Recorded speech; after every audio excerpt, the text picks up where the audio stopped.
Well, join me now to see if I can make this loco a better runner.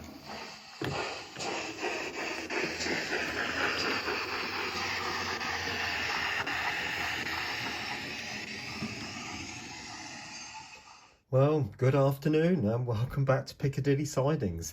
It's been a very, very, very long time, and I kind of think I'm not actually going to apologise for that, because the end gauge layout is always going to be the main focus of my life in terms of model railways. So, you know, it's just the way it is, I'm afraid. But I am going to try and do some more videos on this a little bit more often anyway. It certainly won't be every week. Maybe aiming for once a month, something like that. We'll just have to see how it goes. If there's something to talk about, I might do one a bit more regularly. If there's nothing to talk about, I'll just leave it. You know, so the end gauge layout is always going to be the main layout. So please understand that.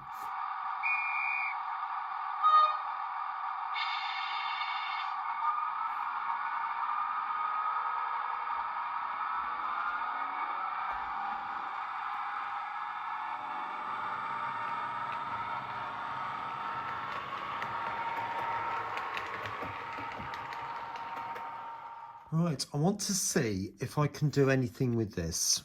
I love it. It's a fantastic loco, except it's a terrible runner. It stops every opportunity it can, and I'm forever having to clean the wheels or clean the track purely to get it to go anywhere. Now, I haven't used it for a while, so the wheels may need cleaning, but looking at those, they don't look too bad. I will give them a bit of a clean, but one of the things that has always concerned me is I wonder if all the wheels are actually touching the track, and that might be part of the problem. So let's put it on a flat surface and see if we can find out. Right, I've put the loco on the 3D printer bed. Look at this.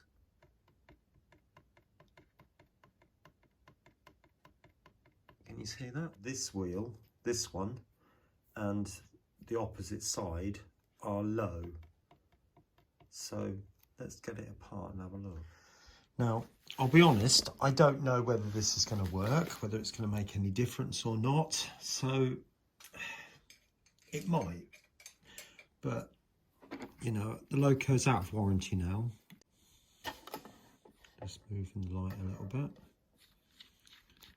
And these are magnetic screwdrivers, so I'm going to put those in the lid of the screwdriver box. So the one with the big flange goes at the front. How do I do that? And I'll put that one there, and that one at the back. Right, let's get this thing off.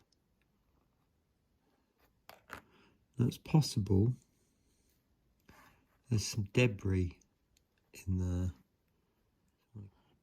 Right, when you saw it on the table, you saw it rocking, and doing some investigations, it's this wheel and that one that are proud. So what I'm going to do, you might think this is a bit mad, but I'm going to try it, is just to file a tiny little bit out of there. And when I mean a tiny little bit, I mean a tiny, tiny little bit.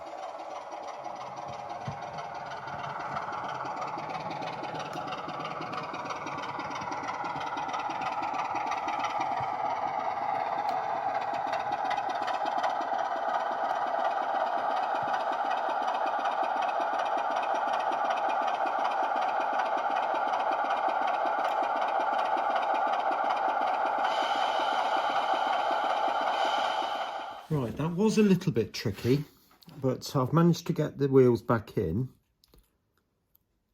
and obviously it's getting all these bearings in as well. Now, it's possible that I didn't put one of the bearings back in properly, and it was allowing the wheels to sort of bind up, if you like. But there's obviously something that's not quite right. Just move that out of the way. Now, as I run it, there is a little bit of binding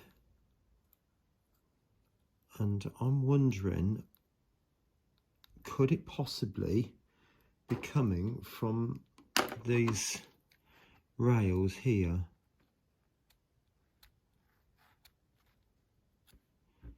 If there's any gunk on the inside of those rails, then it probably could, in theory, bind it up. Here it is in there. Because if there's anything caught in the gearing, that can cause a stutter. I mean, it's not clicking or anything like that.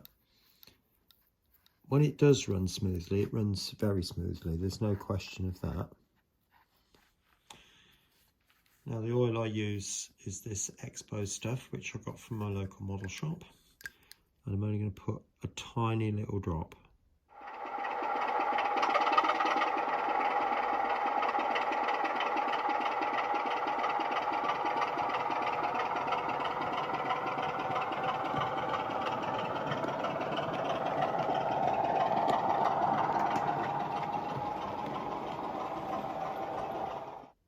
Right, I've got my wire. Now, many of you may realise I use these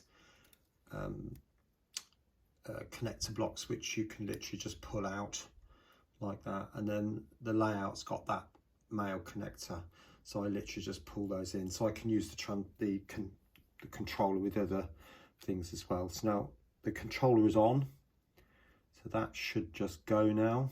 That's a good start, isn't it? Well, as you can see, I've finally managed to get it running, and I think it was down to the motor mounts, and I think the screws were just too tight. It seemed to be stalling the motor, so I've got a feeling that's partly what it was. When I took the body back off, there was no wires disconnected or anything like that, so I was quite relieved to see that, because that's normally what happens with me. So yeah, more than happy about that. So what I did was actually, sorry, I'm stalling. I got some white spirit actually, and then cleaned the rails on the rolling road, and then put it up against each of the wheels as it's on the rolling road, and then cleaned the little rollers, these things here, but obviously under the wheels. And it seems to be running a lot better now. So and then just put a little bit of tiny little bit of oil in either side of the flywheel just to help it out, and it seems to be fine at the moment, so I'm quite pleased about that. So I'm going to get the body back on, and hopefully we'll get it on the layout and see it running. All right, I'll catch you in a minute.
Well, is it any better? Maybe a little. It certainly has its moments, and it still continues to stop on certain points. And the clip that I just showed you was after a disaster where it just became the worst loco that I'd ever had, and it just wouldn't run at all. And then I managed to get it going again, and it just kept stopping randomly, even on this stretch of track here, which is probably the most used part of the layout. So I honestly don't know. I may have helped it a little bit by levelling up the wheels, but it really is a job to say. Sometimes I feel that it's running very smoothly, which it didn't do before.